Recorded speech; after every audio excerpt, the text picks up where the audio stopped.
All right, good morning, good evening, good afternoon, and welcome. So ladies and gentlemen, this is kind of for parents. This video is for parents and some students if they forget how to log into ALEKS. I am Mr. Stiger. I want to give you kind of a step-by-step directions on what you're supposed to do and how you can check on your students' progress. Okay, so what you would want to do is go to the husd.org website. All right, and when you do, you're going to want to scroll down on the site until you get to math curriculum. Okay, this was our school. When we bought the system, we went through a single portal. So you click on math and you will get a pop-up that looks like this. Now, I'm already signed in. What will happen for you is you will get your own sign-in. And so this is what you guys need to put in. On this side of the board, your username is your student's first name and last name. So for example, and there's a space in between, John space Doe. If your name was, from my example, is Jason Stiger. If that was me, it'd be Jason space Stiger. So it's your student's first name, and then the password is all the same for everybody, okay, and to a certain extent. What I mean by is the password is capital S, period, 2 zeros, and then it is your student ID. Each student here has a 5-digit ID. If you don't know how to access that, please ask your student to look at their ID badge. Sometimes the student has the 5-digit number on their ID badge. It's also, we call it their lunch number badge. If you need to go to parent view or student view, you can find the 5-digit code, but just find it. If you don't have it, email me and I'd be more than happy to send you the 5-digit code for your particular student. So that's the password.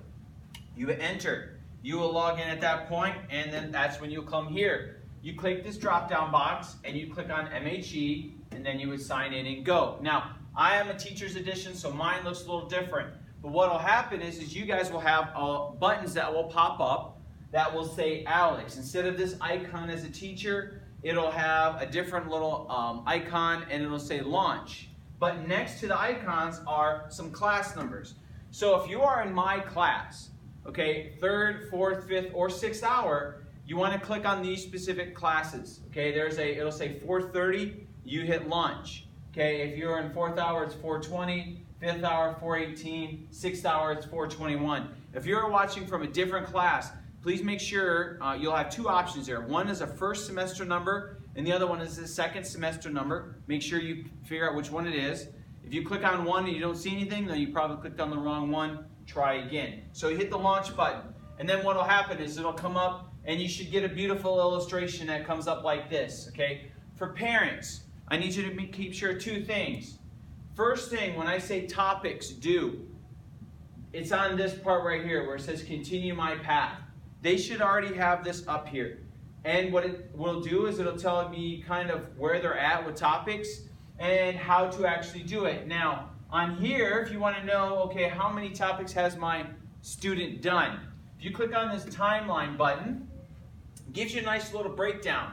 And the breakdown will tell you how much they've done within this particular day. So I haven't done anything. If I had done anything, this number would actually be up a little higher. And then you could tell where I'm going at from there. So you can see if the student has done anything. All right. You can also manipulate the timeline by clicking on the detail. And see, it gives me more days. If I go back and scroll, you'll get kind of October 22nd, 8th, October 1st. You can see what your student has been doing. So if a student tells me, Mr. Stiger, I've done topics, this report instantly will pull up, and I will ask you as a parent to please do the same thing. Then, ladies and gentlemen, one other thing is also on the home. So I'll go back here. If I go back to the pie, this kind of just tells me where your student is struggling at. The better they fill in, the more they know. Okay, it's also over here where 65 topics, you have the breakdown. This is 8th grade math. This is kind of where we began, and there are some Algebra 1 techniques in here, but we start with a little bit of 8th grade. And what we're trying to do is fill in as much as possible. There are a total of 494 topics. I don't think any student will ever fill up all the ALEKS. Our instructor that came in and kind of told us that they wouldn't. They've had, one gentleman mentioned he has seen 2 people actually fill out the topics.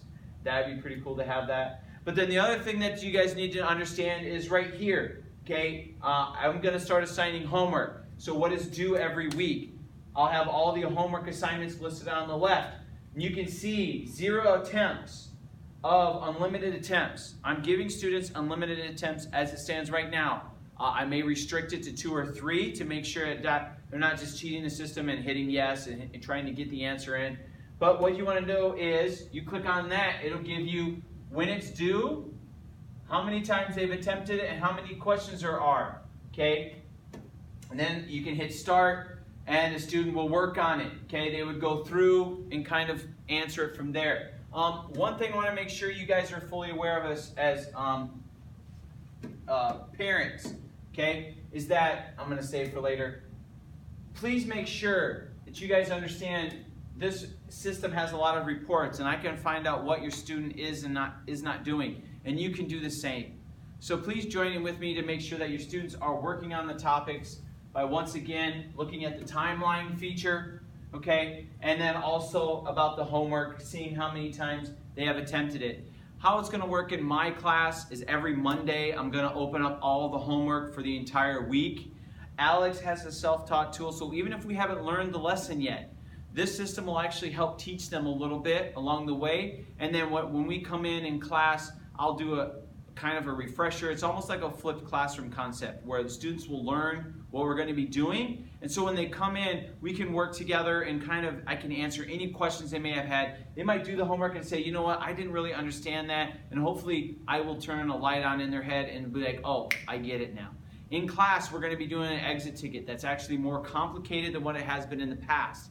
The questions will be much more difficult. So if all of my students are starting to get this concept, push through the ALEKS, get the homework done before they even come into class, then what it'll allow them to do is us to work on much harder things that will not only get their scores higher, but ladies and gentlemen, it will give them so much success into the future.